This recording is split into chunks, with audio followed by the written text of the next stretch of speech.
Hello, ladies and gentlemen. Welcome to the spot where we pop about all the stuff we love in professional wrestling.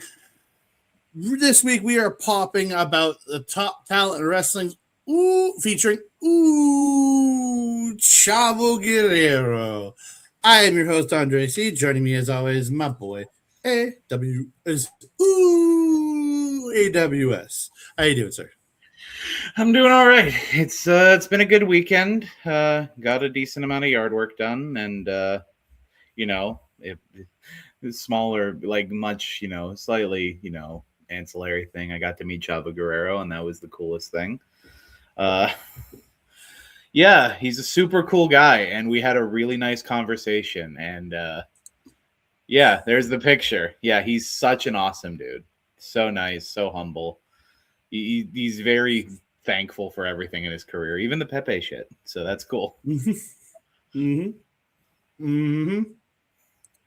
it was a great show. It was a great show, and it was a great time meeting Chavo. Oh, there's so much to talk about.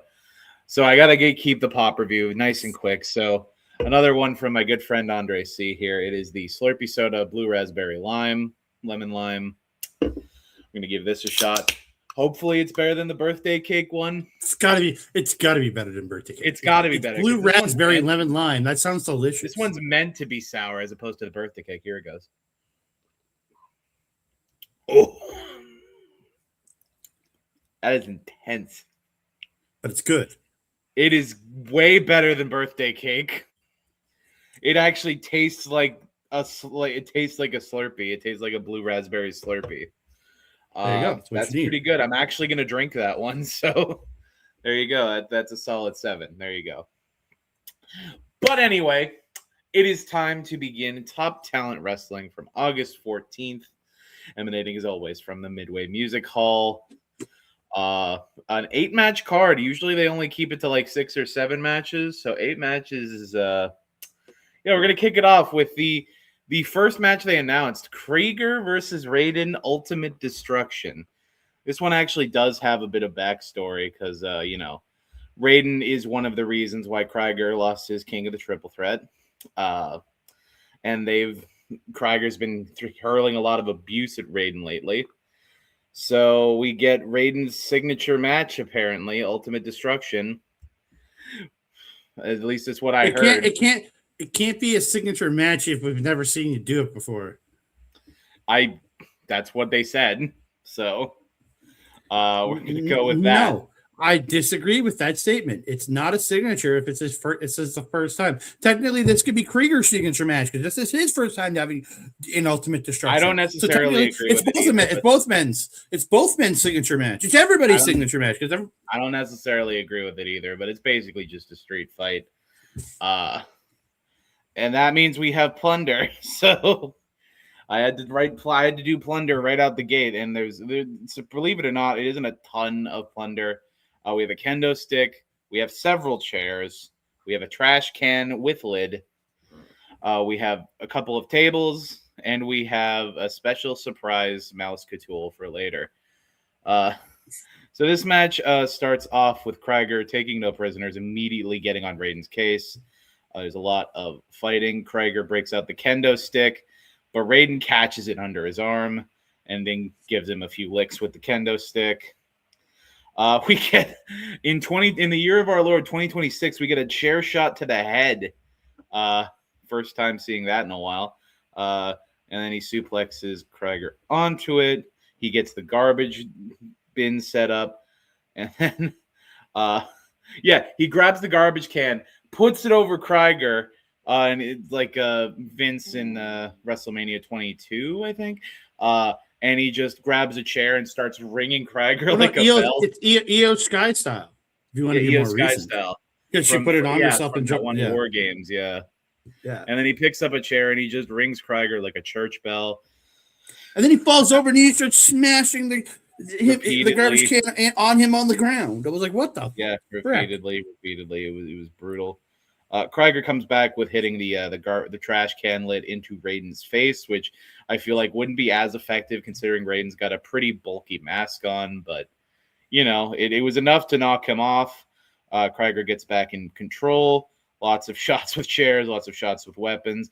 He gets Rayden onto the ground, starts choking him with the top bit of the chair. A bit more stuff around here and there. We get a table comes out. Rayden, yeah, here we go. Yeah, I'm sorry about that. Table comes out, and during this little sequence, Rayden or Krieger, one of them, wedged the trash can in between two ropes, and Rayden Krieger into said wedge trash can, grabs him, choke slams him through the table. Only gets a 2 count though. Off of that, we get a second table comes out, and Krieger sets it up on the outside, gets Rayden onto it, and goes up top, which is something you very rarely see Krieger do.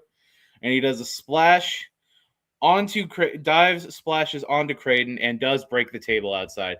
It was a bit of a contentious break. People were like, "Oh, the table didn't break," but he did break the leg. So the legs did break, yes, and that is a break. He gets Rayden back into the ring, hits the kill shot, goes to make the pin. 1-2, kick out by Rayden. And then Krieger sets up like 8 chairs with half of them being upside down. Oh my God, that's a brutal looking dive that someone's going to take. He yells out that he's the destroyer. He sets up Rayden in front of the chairs, goes up top. But Rayden manages to grab Krieger off of the top and tosses him through all of those chairs. Ouch. Only 2, though. Rayden goes out and retrieves the secret surprise weapon that I have not mentioned. So for anybody wondering what we mean by the chairs being upside down, I didn't put it in here, but I'll put my camera up to the screen. That's how the chairs were standing with other chairs upside down on top. And Krieger ended up landing on them. Yeah, that's brutal. I would never want to fall onto something like that. That hurts. Rayden goes outside and retrieves the super secret weapon that I haven't mentioned up till now. It's a sack. But as he's bringing it in, Krieger hits Rayden's sack and retrieves the sack and dumps it out. It reveals that they are tacks. There's a bunch of reversals because Krieger's going for a kill shot or some sort of move. Rayden goes for a choke slam, but Krieger gets out of it. A bit more jostling for position. Rayden eventually gets hold of Krieger, choke slams Krieger onto the tacks, and then immediately, like, he doesn't even transition out of it. He just pushes him down and just puts his full weight on him for a pin. 1, 2, 3. And as I put in my notes, Rayden is the ultimate destruction-nator-inator. Yep. It's rare these days you get some sort of hardcore match to start off a show, unless it's like a full like deathmatch tournament style show. This was a decent change of events, because normally I'm used to the super technical match or like the spot fest to start off. I was happy with it. I'm happy that Krieger and Rayden finally got to have an exchange that was more than just, being 2 people in a triple threat match. It was great. Very good. Any thoughts, Andre? Again, I thought good match. Hardcore matches are not my favorite style of match, but again, I thought these two worked well together. There's some cool spots in here. The table spots, the outside, the chair spot was crazy. Again, I thought good match overall. Yeah, no, for sure. Move on to our next match on the show. It was a 4-way match from K-Days that was supposed to happen at K-Days, but didn't, because Alex Explosion didn't show up for it on night number 1 because he fucked off, and we had a guy named Johnny Knight replace him. But here we finally get the match. We finally get the 4-way. It is Rylie Cruz versus Alex Explosion versus Big Jesse Youngblood versus the Natural Trent Hendricks. I took a few. I didn't do a crazy amount of notes for this one. Trent hits some beautiful head scissors to Jesse. Then he gets double super kick by Alex and Rylie. They whip him off the ropes, but he comes back with a huge double lariat to both men. Rylie and Alex whip Jesse and Trent into the corners, but then Rylie and Alex flapjack Big Jesse Youngblood. Beautiful follow-away slam by Rylie Cruz to Alex explosion. Everybody ends up out on the floor. Alex dives off the top onto Trent and Jesse on the floor. Rylie then comes out with a tope on Hilo to everyone on the floor. Beautiful, beautiful spot to the floor. Rylie hits us like BME into a whisper in the wind. Yeah. In the ring. Oh, it's so good. Like it was the hop, so good. Hop, and then whisper. Like he did like the hop ups, like the BME, but then twist with the whisper in the wind. It was so good. Absolutely. So good. So the end of this match comes with Alex hits a teardrop suplex to Trent Hendricks. Alex, a man who's half the size of Trent Hendricks, lists Trent for a teardrop suplex. And then Rylie hits a code breaker to Jesse. Then Rylie hits eat defeat to Alex. But then Trent spears Rylie. Then Jesse hits a double spear to Alex and Rylie. Trent and then Jesse are looking at the two prone men in the ring. So they both climb to the top. Both do moonsaults, and they both crash and burn. Yep. Then Alex gets up, hits a tiger bomb onto Rylie Cruz for the win. Like, crazy way to finish this match. Mm-hmm.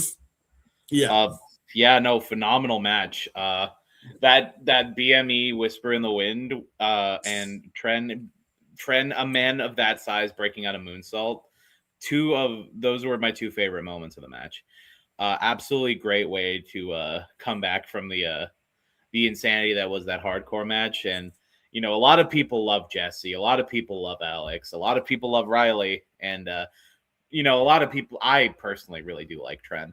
All four of these guys did a phenomenal job, and I cannot wait to see what's next for all of these guys. Mm-hmm. Well, it was great. We move on to match number 3. It is a singles competition. It is the Highwayman Isaac Halunga taking on Kid Chocolate Mo Jabari. And if you thought Andre had not a lot of notes on the last match. It's no Mo Jabari. That's what's simple. It's no Mo Jabari. That's what his name is here. He is that for you. He's that's what he is on Backbreaker Media. On Backbreaker Video and all its subsidiaries, which includes the Pop Squad, he is no Mo Jabari. I have this in writing from our Lord, our savior of Backbreaker, Mike Ref. He has declared it that's how we refer to him as no Mo Jabari. Damn, I guess it's what I get from filming a lot of stuff at the hub, I guess.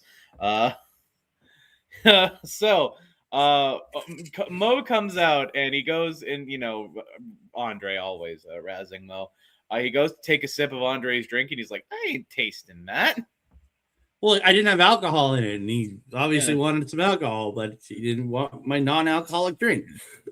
Mo goes to get in the ring, and he stops for a second and has he delays his entrance so Ivan can hold on the kid in his name. And I found that hilarious. I had to love that. The way he did it was Kid Chocolate Mo Jabari. He did it all in one breath, and that is why Ivan is a consummate professional. I just love that he did that. Like he did this so long on Kid, and then when he got in, he went Kid Chocolate Mo Jabari, and just did it so quickly through the rest. It was great. Yeah, it was great. So smooth. We get a lot of chain wrestling to start.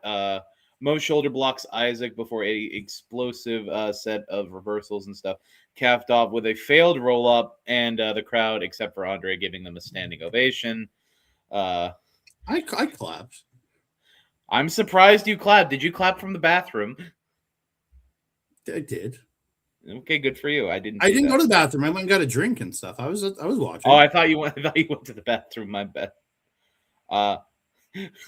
This is Andre's favorite moment of the match. Mo starts antagonizing some kids that are cheering for Highwayman. Yeah, they're in the bleachers. And he brings Isaac out of the ring and right next to them to beat Isaac in front of them. Lots of clubbing. I don't understand this. Mo, you're the good guy here. Like, you're supposed to be this, like, good guy, yet you're being a jerk. So I've been proven right. No Mo Jabari is a jerk. Damn, He hates children. He obviously hates children because he's trying to antagonize children. This man hates children. He's just a jerk. No Mo Jabari. They get back into the ring, and we get a super kick from Mo to Isaac, and does a massive run-up tornado DDT for 2. They get we get a bunch of suplex reversals. They both lock into each other, and they try to suplex each other 6 times. And on the 7th suplex, Mo just steps out, just yells no, and then punches Isaac in the face. Like a jerk. Like a jerk. Like a funny jerk. He's just a jerk. There's nothing funny. Mo Jabari is not funny. He's terrible. Eventually, Isaac has Mo a bit on the ropes. He's on the back foot. He gets outside, hits his buckshot lariat, and then he goes out of the ring again, hits his phenomenal forearm, and then he bounces Mo off the ropes, pops him up, and then does like this palm slam. Like he pops him up and then slams him down like a basketball with his palm. Only gets a 2 off of that. Isaac, after a moment, acknowledges his super fans out in the bleachers before Mo manages to come back, hits his thigh drop kick. Isaac goes for his springboard cutter, like his handstand springboard cutter, the lethal injection, but Mo actually counters that into a backslide driver for 2. We get his lethal, and we get Isaac gets back up and he does his lethal injection cutter. I don't have a good name for it yet. I'll come up with one. And then we get Isaac's triangle springboard cutter. The roadside assistance. The roadside assistance. Oh my god. The OnStar? No, the roadside assistance. And then he hits the triangle springboard cutter, where he bounces off one rope onto another rope, back into a cutter. The pop tire. The pop tire. Oh my god. Beautiful cutter. Both men are down after that springboard cutter. Mo manages to roll out just before the double count out at 10. Isaac gets up, slides out, picks Mo up, rolls Mo back into the ring. And as he goes to get back inside to get the pin, Mo was actually playing opossum this whole time.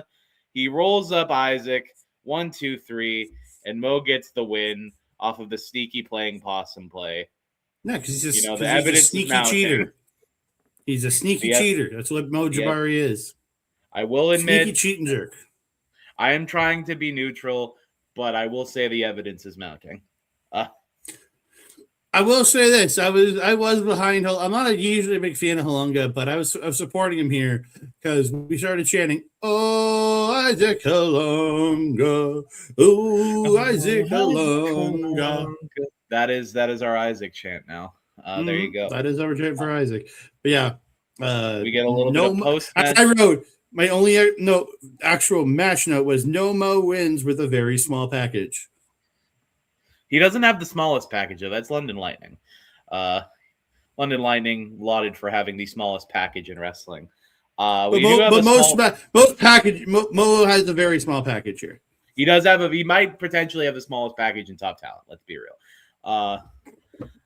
And we get a little bit of a post match here where Isaac and Mo shake hands. I wrote here as a reference to Game Grumps. Mo and Isaac, when they realize friendship's more important.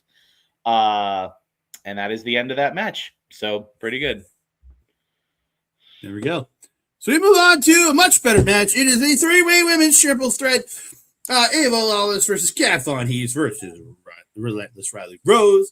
Ava catches Riley's punch. She goes to punch her in the face. Ava catches it, shoves it back, and Riley ends up elbowing Kat in the face. Yep. That was not cool. Beautiful springboard arm drag by Ava to Riley, sweeps her in the ropes, then pulls her kind of to hang off the apron from the outside, and then just boots her in the side of the head. Looked really good. Kat and Rylie are trading at one point. Are trading strikes in the ring. Kat lands a strike combo and hits a Samoan drop. She follows with that running senton for 2. Rylie hits her rolling elbow to Kat. Then says Kat out. Ava comes in, but Rylie gets her up, but Ava slips off into her. She gets a cravat on, and then throwing knees to the head with the cravat, and then takes the cravat and turns the cravat into a swinging neck breaker. Loved it. I love, yeah. I love anybody using a cravat. I love a good cravat. And if you can be like one Cassius Ono, aka Chris Hero, hammerlock that cravat. Come on, let's go. Yeah, you gotta lock that hammer. In his theme song that he had written for him, literally the guy says hammerlock the cravat. I'm like, I don't know how you do a hammerlock cravat, but I want to see how it's done. So hammerlock that cravat. I want to see it. Hammerlock cravat, do it. But yeah, the cravats. Ava getting 10 has Rylie on her knees, does a 10 forearm, strikes across the chest of Rylie. Rylie fights back with a lariat for 2. Kat ends up Rylie goes to the top, but Kat kicks her while she's up top. Sends Ava into the corner, goes for a German, but Rylie comes off the top, over top of her with a sunset flip. Sunset flipping Kat while she Germans Ava over top of them both. It was a great spot. Yes. Great spot. So yeah. Kat hits an axe kick and then the drop kick, followed by a power slam to Ava, but Rylie breaks the pin. Rylie seats Kat gets her in on the second ropes like Golden Globes or Shattered Dream style, Golda style, and then jumps up and double knee code breakers her out of the corner from it. That was so cool. Very good. Very good. Ava misses a hidden blade to Kat. Rylie hits a stomp to Kat, then hits a stomp to Kat. Rylie Ava gets Rylie for the gory special, but she gets out, hits a headbutt. They fight. She fights it off. Ava hits rope flip senton, or she gets Rylie down after hitting a big boot. Hits a rope flip senton, but Kat breaks the pin. They all go into kind of reversals and pins here. Rylie reverses the Angel's Wings by Kat Von Hees into the Blackthorn Twist, as we're calling it. Her sister Abigail style move. It's the Blackthorn Twist because it's no longer the Rose Plant. It's the Blackthorn Twist. I had to say it one more time. Blackthorn Twist works. It works, yeah. Yeah. And Ava breaks the pin, but Rylie tries another Blackthorn Twist to Ava, but Ava reverses it into her own Blade Runner, aka Sister Abigail, for the win. Phenomenal. Absolutely phenomenal. I'm super happy that Kat is back. It's great because we've kind of been missing a bit of Von Hees. It's been a lot of Ava and Rylie for the last few shows. Nothing wrong with that, of course, because Ava and Rylie are both tremendous. But the X factor of Kat Von Hees being back is very helpful for this women. I want to say women's division, but it is only 3 of them. It's good. It's good. Again, these are phenomenal workers, all 3 of them, and they make magic every time they're in there. So I don't have a problem with it. It was a really good match. It was, again, triple threats are some of Top Talent's best matches, are the triple threats. So there you go. That. And speaking of really good matches, I really think Ava needs to be entered into the King of the Triple Threat match next month. Oh my God, Ava and Mitch in a match? Are you kidding me? Imagine Ava, Mitch, and somebody else in a triple. I could see her becoming queen of the Triple Threats. That would be super cool, honestly. Yeah, no, make it happen. That would be cool. But speaking of great matches, we move on to match number 5.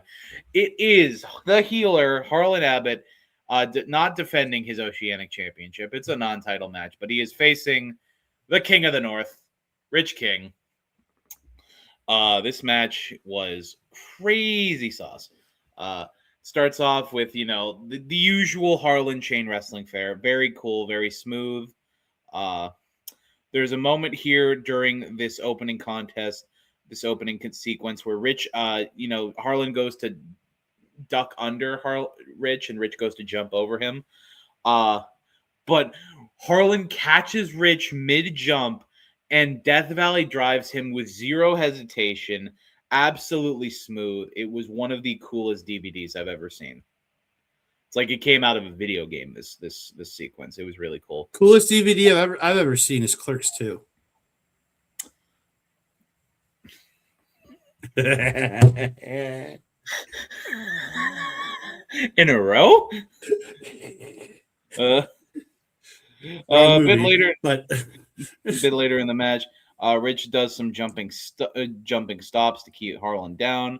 Harlan goes to suplex Rich. Rich lands out of it, hooks him, and hits an elevated final cut. Only for 2, though. Absolutely cool. Rich locking in the Kona clutch, I believe it is. Cobra. The Cobra clutch. Cobra. Sorry, Cobra. I put Kona Crush Cobra clutch. Yeah, it's Sergeant Slaughter's move. Yeah, you think I would know? Also known as the $1 Million Dream. Also known as Okada's money clip. There's a lot of these. Yeah. But yes, he locks in the $1 Million Dream, but unfortunately, Harlan has the ring awareness to back into the corner to break himself out of it. We get more repeated attempts at locking in and actually successfully locking in the Cobra clutch. But Harlan is eventually worn down in the Cobra clutch. Drop down. We do the arm drop spot. But Harlan holds his arm up at 3. Gets up, manages to get Rich onto Harlan's shoulders. And Rich manages to bounce off the rope, and immediately runs into a spine buster. Another great sequence. Both get up, and Rich bounces off the ropes. He goes for a head scissors, but lands on his feet. Hooks him. Rich Olympic slam. Only a 2 off of that. A bit later, we get a sequence of reversals. There's like 10 or 15 reversals in a row here, which is capped by Harlan's sit-out powerbomb. Only gets a 2. There's a lot of these. I'm skipping through. We get a tips-up DDT. Always great to see that. Only gets a 2. Harlan hits the guy that should have retired at WrestleMania 42 move. I just call it the F10 now. The F10, thank you. He hits the F10, only gets a 2. Harlan goes up top, but Rich manages to knock Harlan into the turnbuckle. He balls him. They fight on top. Harlan knocks Rich off, but Rich does his signature jump up to the top rope and hits his Frankensteiner, rolls through, hits a cradle shock off of that, and only gets a 2. And then we get the finish where Rich grabs Harlan, puts him up on his shoulders, carries him up to Brett's rope, and tries to do, I don't know what he's going to do with Harlan up on his shoulders on the second rope here. But Probably Harlan the cradle shock. A second rope cradle shot would absolutely be crazy.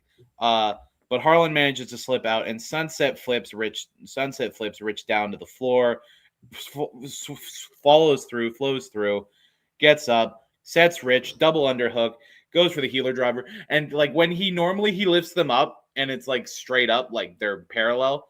This time he lifts Rich up, but he lifts him up so high that he's literally balancing him on his head. And then pulls him back and bang. Pulls him back and down. It is the craziest healer driver I've seen in a while, but he hits it perfectly. 1, 2, 3. Harlan still wins, but Rich is still the king of the North and the king of my world. Happy belated birthday, Rich. Yeah, it was recorded Sunday. It was Rich's birthday yesterday. So the day after this show was Rich's birthday. So yep, happy belated birthday. The day after the Top Talent, yeah. He had a phenomenal match. It was absolute. Like I'm normally I've been kind of vocal that Harlan matches, they're great. They're incredibly technical and like they're absolutely wonderfully worked. It's just they're not really my cup of tea. This is probably my favorite Harlan Abbott match I've ever seen. Mostly because of Rich, but also because these are just two incredible guys that know and have a decent amount of chemistry with each other. And they're just doing phenomenal stuff. So absolutely wonderful match. I thought really great match from two of them. It's one of my top heart of the matches I've seen, because I also got to think back to his matches with Christian Star, his matches with Son of Irish. Those were absolutely incredible sequences. So, but yeah, absolutely tremendous here. I thought these two absolutely tore the house down with this match, and don't understand why people are cheering for Harlan Abbott when he's just the obvious jerk here. He literally was 2 shows ago, like went after Gabriel a couple shows ago, and then stole the champion. Turned heel on Jesse, stole the championship from Mo last show. Was it last show he stole the championship? That was his face turn for you, wasn't it?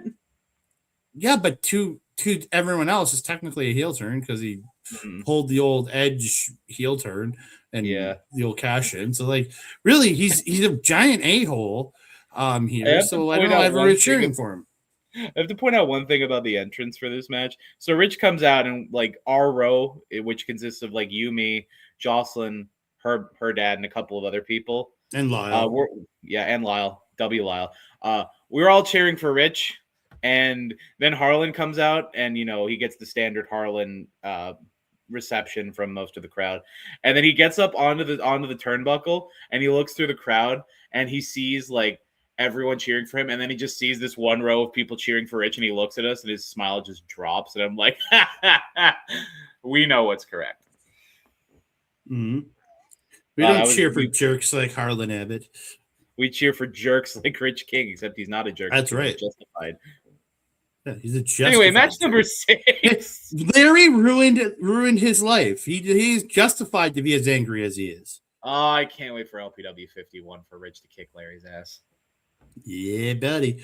We move on to the king of the triple threats. It is the ultra-violent Mitch Clark defending his championship against Weston King with Gussie Jones versus making, I think it's just his first time here at the main show, because it's his main show debut, because he debuted at K-Days. El Hadid making his debut here. The full title, according to Ivan, is Masquerada El Hadid. It's El Hadid. It is El Hadid.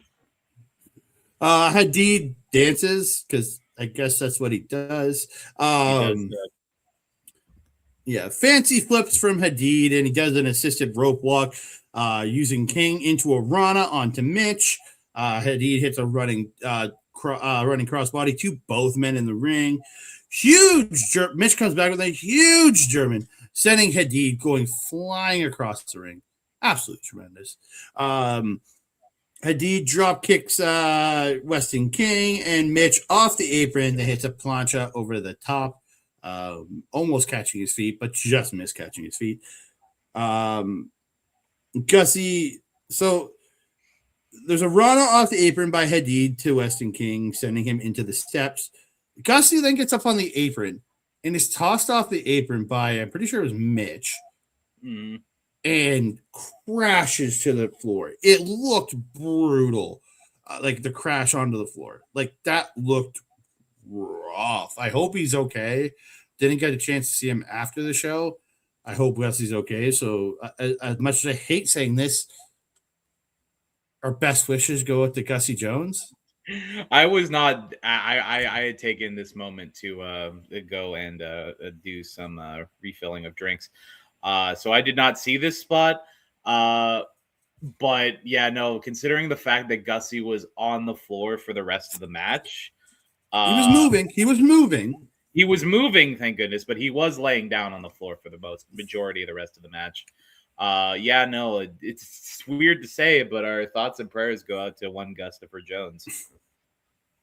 Yeah.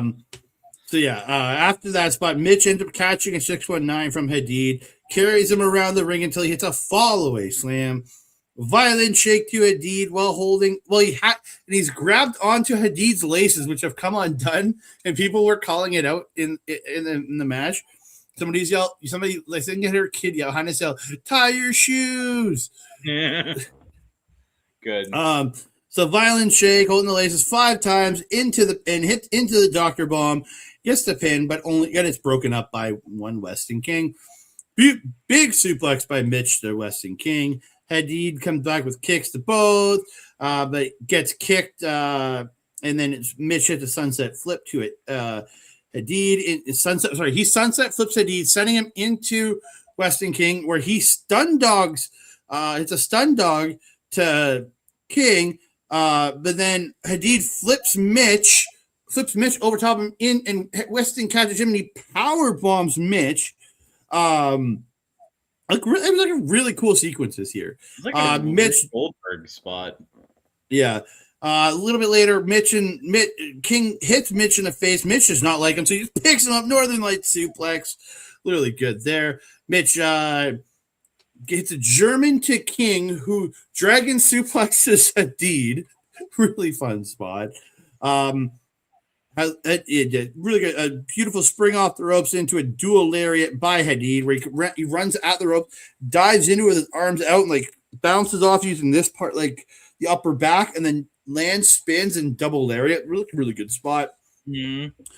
Superman punch by Hadid, looking like a guy, like a guy that used to roll around doing Superman punches in Top Talent. To Mitch, does the Osprey flip over King into a Canadian Destroyer. Mitch hits a burning hammer to King. Hadid spears Mitch, but is delayed on the pin and only gets 2. King slams Hadid, but Mitch then follows up with a pile driver to Hadid. King takes out Mitch with a boot, crowning achievement to Hadid, but Mitch comes back, spindly binly to the King, because Mitch is the real King, and he retains his King of the Triple Threats. I will mention he did spindly binly Weston, but then he picked up El Hadid and hit Hadid with an yeah, driver. Right. Yeah, sorry, and he did follow with an ultraviolence driver to Hadid for the win. I apologize. Either way, I missed him. Again, I love King of the Triple Threat matches. I think it's like a lot of the times it's our match of the night for Top Talent. A lot of the times it is, I consider it to be the match to watch at a Top Talent show. If Top Talent shows were on a separate platform, I don't remember if they are. I don't think they are currently. But if they were on a separate platform, this is the match you go and watch on that separate platform. Again, phenomenal match. Love Mitch. Love Weston. Love El Hadid. I like this guy. It was a great triple threat, and they did a phenomenal job together. It was really good. There's too much. I can't say that. It's all good. It's all good. So Top Talent is on Triller, but they only have 3 events. One from November of 2023, one from June of 2024, one from July of 2024 on there. So odd. Oh well. All of those were before I started coming back.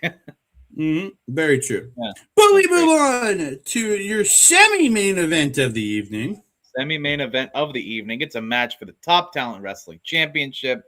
It is your champion, the Omen Gabriel Lestat, taking on Sheik Shabazz, straight from the mean streets of LA. It is a Top Talent revisiting of a classic PWA rivalry. Let's see how it goes. Immediately, they start doing the Kevin Owens, Sami Zayn punch each other right out of the gate. As soon as Omen is in the ring, you can tell these guys still hate each other. Sheik is tossed out, and Omen goes to dive him, and Sheik reveals like his intelligence because he knows this rivalry. So Omen goes to dive, Sheik moves out of the way, but Omen feigns the dive, and then Sheik knows he's going to go for the kick on the apron next, so he goes to dodge the kick on the apron, and Omen doesn't kick, and then Sheik is tapping the temple because he's smart. But he then cannonballs. Omen then cannonballs Sheik, and it's a phenomenal sequence. There's a lot of beating each other up on the outside a little bit early. There's a moment where Omen's walking past. He sees a kid, gives him the old slap bracelet. It's an absolute classic. We get Sheik. He hits his tope elbow, where he jumps over and he hits his elbow onto Omen perfectly. Only gets a 2. A bit later, Sheik is tossed into the corner and is down on the bottom corner. And we get the Combinacion Cabron by Omen. Immediately transitions up and he goes for a La Magistra Cradle. Only gets a 2 off of that. And then Sheik manages to take control. chokes Omen against the ropes. Then we get a classic Sheiky shoulder tackles in the corner into a snap suplex only for 2. Sheik, showing his cockiness, poses in the corner and starts jaw jacking with a couple of fans. Gets back off of the corner before continuing the beatdown. Hits a big boot. He grabs Omen's like towel that he has with the Vampire Nation logo and chokes him with it. And then rubs it on his ass and shoves it down Omen's throat. Classic Sheiky here. I wrote "Ode to Burger Baron." We get the Sheik Tista bomb. Only gets a 2 off of that. In the corner, Omen comes back with a Lucha arm drag. Omen gets his comeback sequence, hits a teardrop suplex, only gets a 2 off of that. We get to the funniest moment of the match for me. Omen goes to lock the tarantula onto Sheik, but Sheik's limbs are so long and like muscly that Omen is having a really tough time locking in the tarantula. It looks really silly, but eventually he does get the tarantula in for a little bit before they roll out of that. Where did my notes go? There it is. Then Omen goes up top and he hits him with the Akshibumba, the Axe Bomber. Only gets a 2 off of that. Bit more stuff. And Sheik goes outside and gets the stairs after getting back in control. He jaw jacks with Lyle about his ability to grab stairs. Very fun sequence there. We come back and we get the punches, the bouye punch spot. Omen catches 2 of Sheik's punches, trapping his arms, and gives Sheik a few headbutts on his shoulders, and he hits AAA. I wrote a Transylvania AA. Only gets a 2 off of that. Omen goes up top, and Sheik knocks him down. Omen balls his Sheik. And then Sheik hits the inverted superplex. Only gets a 2. And then he picks up Omen, hits a Razor's Edge, and he almost gets 3, but Omen barely gets his foot on the rope. Finish of the match. Sheik gets the belt, rolls in. Avon takes the belt from him, and Sheik pulls out his brass knuckles, punches Omen in the face. Omen rolls out. Again, a little bit of ring awareness from Omen. He rolls out. Sheik gets in. It gives him enough time for Sheik to have to roll him back in. 1, 2, kick out from Omen. He delayed just enough. Sheik, sorry. Up on Omen. Sheik gets Omen up on his shoulders, goes to powerbomb him into the setup stairs in the corner, but Omen Frankensteins him into said stairs, which dazes him enough for Omen to hit Destino. 1, 2, 3. Omen retains the belt. It was a great championship contest. Again, I was there for a decent amount of their rivalry in PWA. I wasn't there for the bulk of it, I would like to say.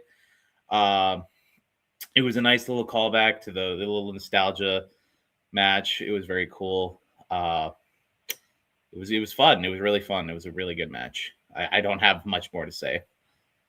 Yeah, I thought really good match. These two absolutely tremendous. I thought they had a really solid match here.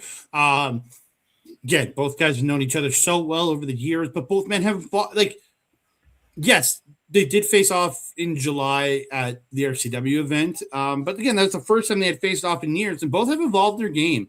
Like if you look at both men from where they were in PWA to where they are now, both have like absolutely changed their games up. Like both men completely have changed their games up.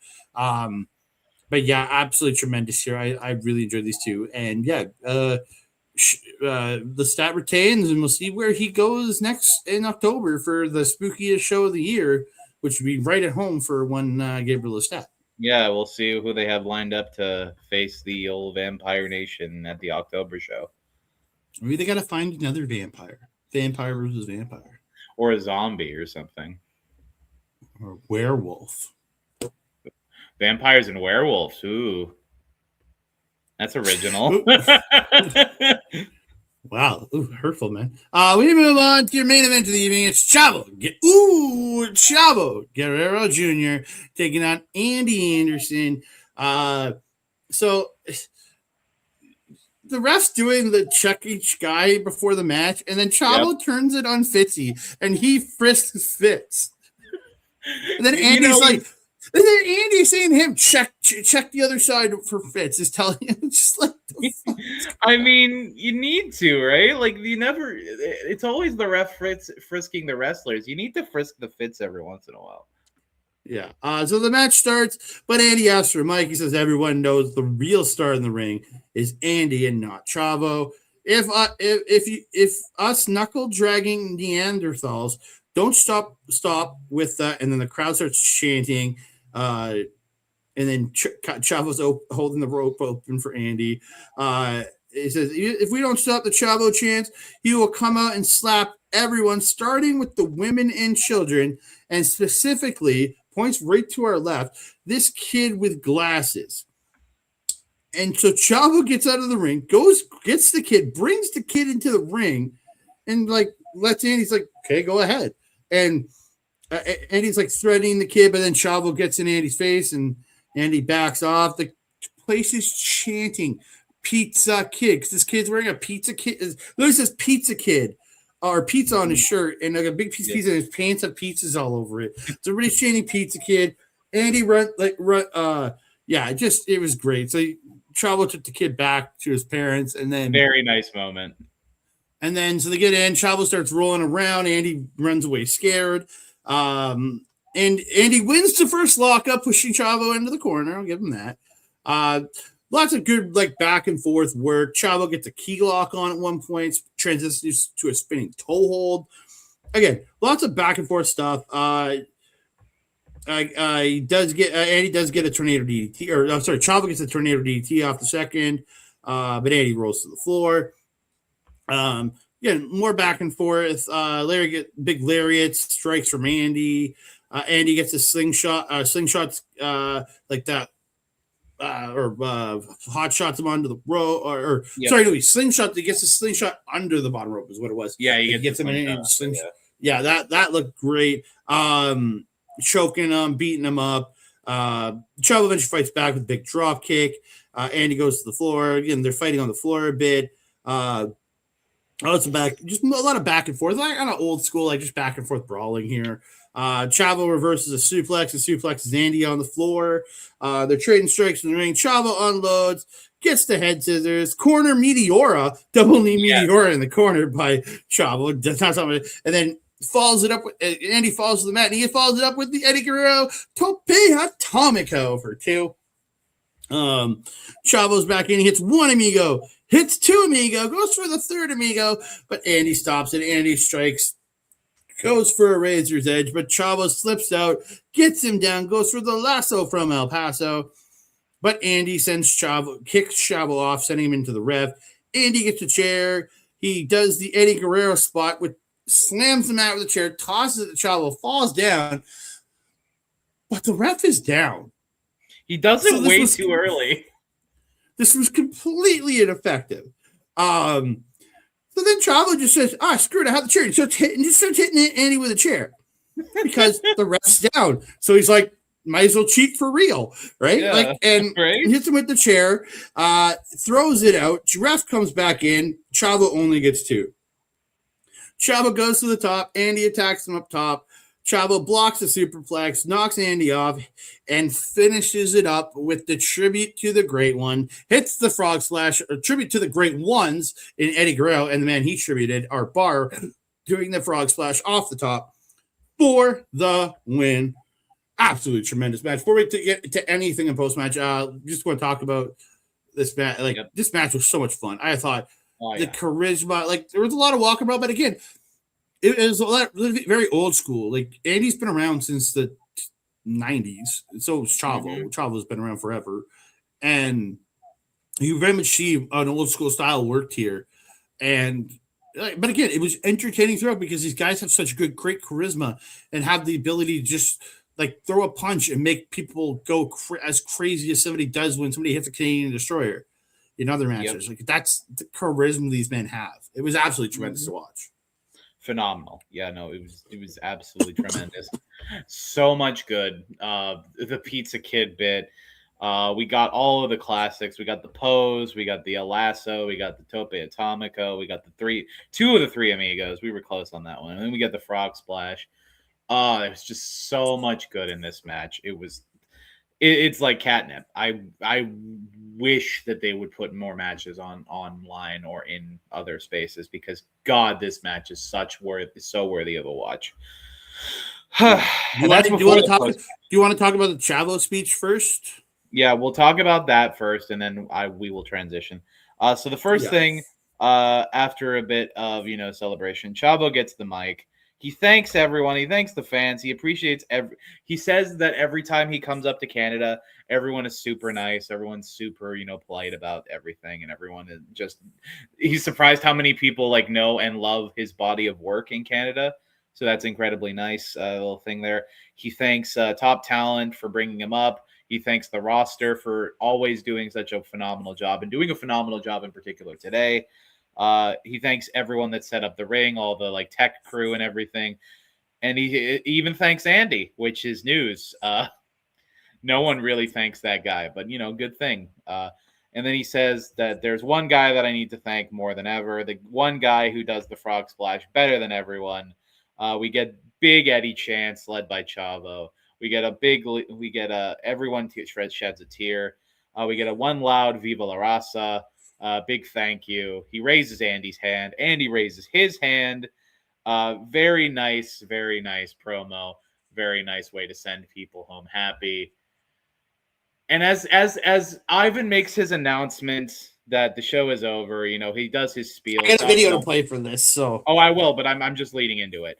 He says everything about the after party and whatnot, and Andy is still in the ring. And after Ivan is done talking and all the music is done, the following happens.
Hold on.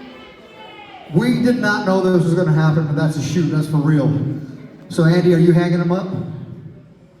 Please, no! You got to say something, brother. This is your ring. This is your time. He had a great career. He's putting it in here. You got to say something, brother. Please say anything. Andy! Andy! Andy! Andy! Andy! Andy! Andy! I got the video. You got it? I got the video.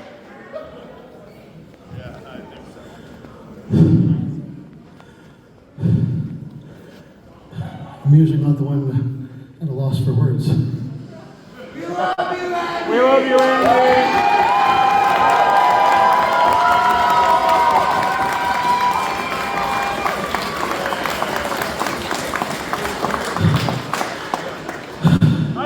Wrestling is the best damn thing in the world.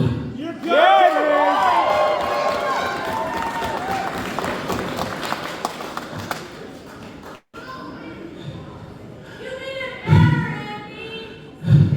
Yeah, what they said. We need to get Andy on the show. One more match. I don't know, where do you go after Chavo Guerrero?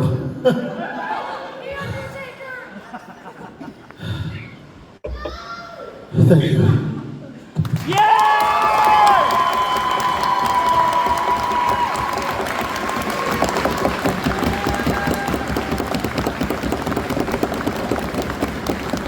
Thank you, Andy!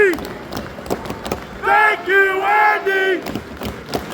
Thank you, Andy! Thank you, Andy!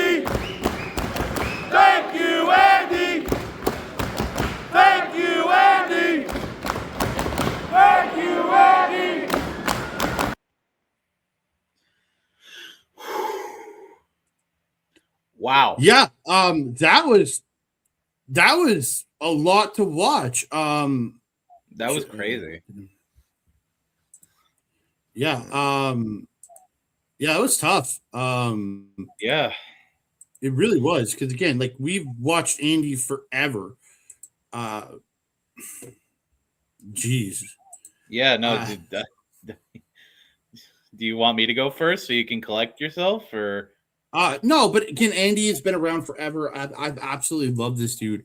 Like as a person behind the scenes, I've gotten to work with him behind the scenes, and he's just an absolutely tremendous human being. And in front of the scene, in front of everybody, absolutely incredible professional wrestler, like this top notch. I give all respect to Andy Anderson. If this is it, if this is we see the boots there, if this is the last time we see Andy Anderson, we're all the better for it, man, because he absolutely killed it and absolutely tremendous. Absolutely tremendous.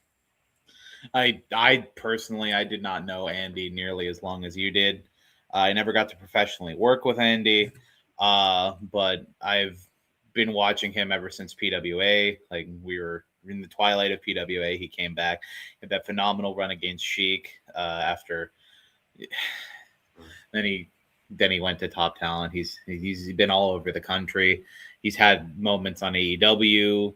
He's just a phenomenal person. He's a phenomenal and absolutely class act, a tremendous wrestler. And he's always been there for the new guys. Like he's, from what I've heard from all the people that have been brought up in Top Talent, they've always said that like Andy is one of the people that has helped them out the most. And you can tell that Andy is the type of person that wants to leave wrestling better than he found it. And if this truly is the end of El Lobo, I salute you, sir. Thank you so much for everything you've done for the business in Edmonton. You're a phenomenal guy. You're a class act. And we're going to miss you, brother. Yeah, I still remember the first time I saw Andy Anderson. It was, I want to say 2012, 2013, somewhere. It was Force Pro Wrestling. Or maybe even earlier than that. I don't know. It was Force Pro Wrestling. It was the first Force Pro Wrestling show. It was in Morinville. And he ended up coming in to replace Johnny Devine, who was hurt. And boy, did he have an incredible match. And I was like, I had no idea who this man was, and would just get to watch him do incredible, some great stuff from there. I love Andy Anderson, man. Absolutely a huge fan. This is probably that was a decade and a half into his career. I was finding this dude at Force for Wrestling. So the man has been going for probably close to 30 years now. I'm pretty sure he was late 90s when he started, I want to say. So, yeah, love you, Andy, man. I love you, brother. Yeah, you love you, Andy. You will be missed. You will, in fact, be missed, and we hope to have you on Pop Spot Presents at some point. We're gonna have to get you on for an episode in the next few months here. Definitely to wrap up the genuinely, we have to. But so they did it. The announced show was announced for Sunday, October 25th. So it's gonna be okay, but it's gonna be an early start time. Doors are at 5. Show is at 6. Hopefully the show will be over by about 9, so I can be home by about 10:30, so that I can get to bed, so I can get to work for the next morning. Fingers crossed. Sunday, October 25th, the Top Talent Halloween Spooktacular, as I'm going to call it, unless I give it a name. So, but we have to announce our matches of the night. But my boy, AWS, what's your match of the night?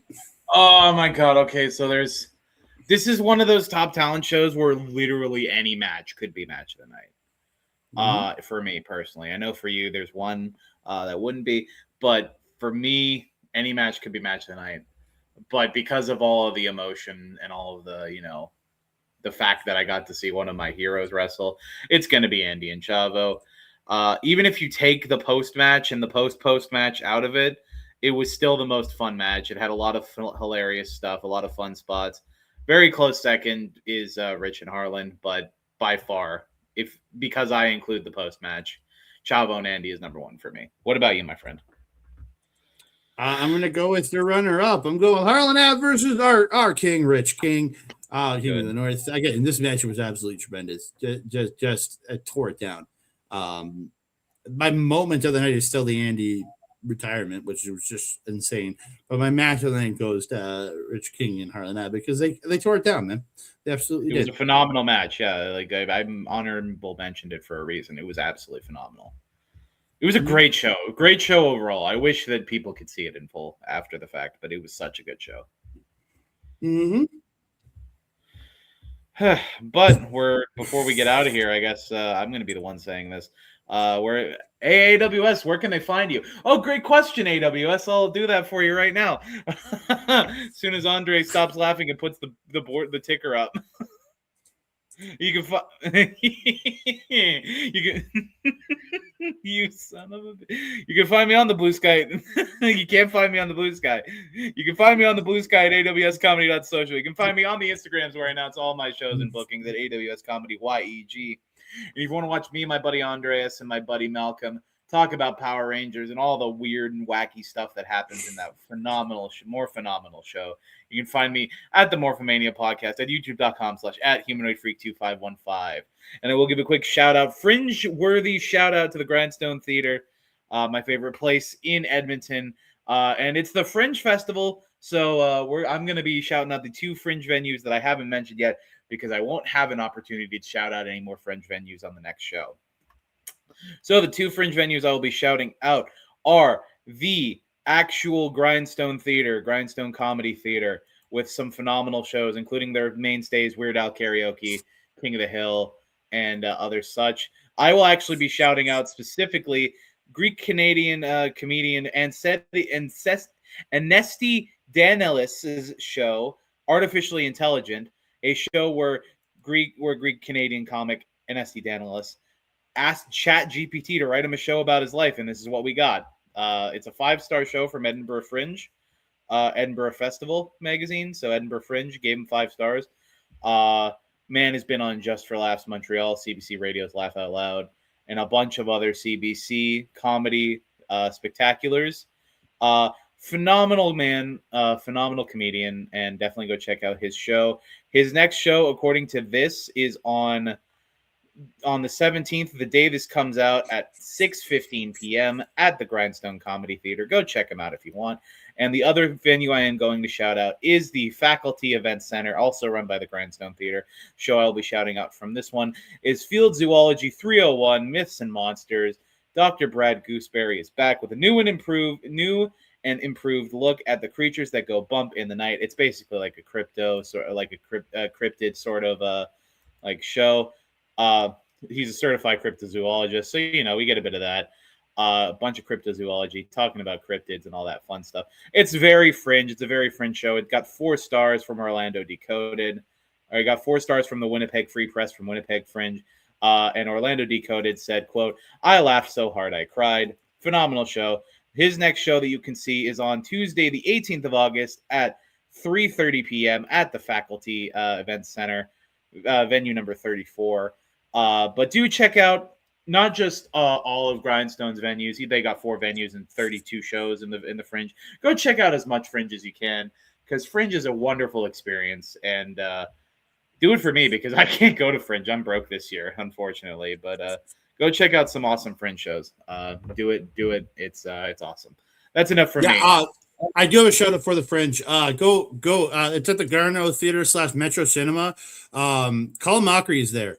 Pretty much every day throughout the Fringe. Some days he has 2 shows a day. Some days he does 1. It's a different show every show. It's Colin Mockery and different set of local improvisers at every single show. Go check it out. It's a different event every single show. I went on the 15th, and they did a play. They did an improvised play. But I know last year when I went, they did games throughout the entire thing. So again, it's a different show every night with Colin Mockery from Whose Line Is It Anyways. Check that out. It's at the Garneau Theater, aka the Metro Cinema, and check out that. It's a really good show. I had a blast at the show I went to, so check them out. Check it out. Absolutely, do check it out. That's enough fringing from me and Andre C. Andre C., where can they find you, my friend? Ashton Blue Sky, that kind of guy. Instagram says that kind of dude. Find me over on Outlook of Savage, where I do my show, Point of View, every Sunday, talking the world in sports. Go check out the replay for the show we just did on the 16th, where we did our Premier League predictions. Check that out. You can see where we were predicting all the teams to be at the end of the season. So go check that out. You can also see me on Marvel Talk this week. This week we'll actually get it done for the finale. Last 3 episodes of X-Men 97. We got delayed last week, but it'll be coming out this week. Major Band, you can find me here at youtube.com/@Backbreaker video for all the great Pop Spot love. Over the next couple of weeks, we will have an episode of Pop Spot Present coming out with one Kat of Vaughn. We did confirm with her, and we're just going to set up a time this week to record with her. You can also find a lot of other great wrestling content here, including Mike's AEW watch-alongs here. But if you want to see those live, go to twitch.tv/Mike the Ref.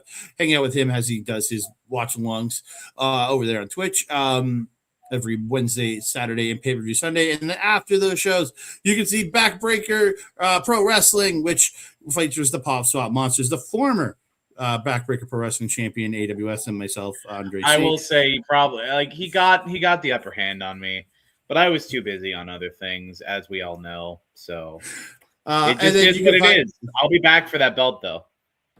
You can find the replays of that over at youtube.com/@Backbreaker_gaming, along with a lot of other great content from Mike the Ref, PJC, Rick Jules, and many more. So check that out. What I want to give you can get a hold of us over at the popswappod@gmail.com. So you can just talk to us, chit chat, let us know how you feel, or you can comment down below, one or the other. Then you go to toptalentwrestling.com. For all your tickets information, and then you can get your link to tickets over on Ticketmaster through there. Can I get a pop for that? Pop. That brings us to the end of another awesome Pop Spot. Thank you so much for watching, as always. Make sure you like the video, comment, subscribe to Backbreaker Video, do all the good stuff. This has been Andre C. I have been AWS, and until next time, stay poppin'. Bye-bye.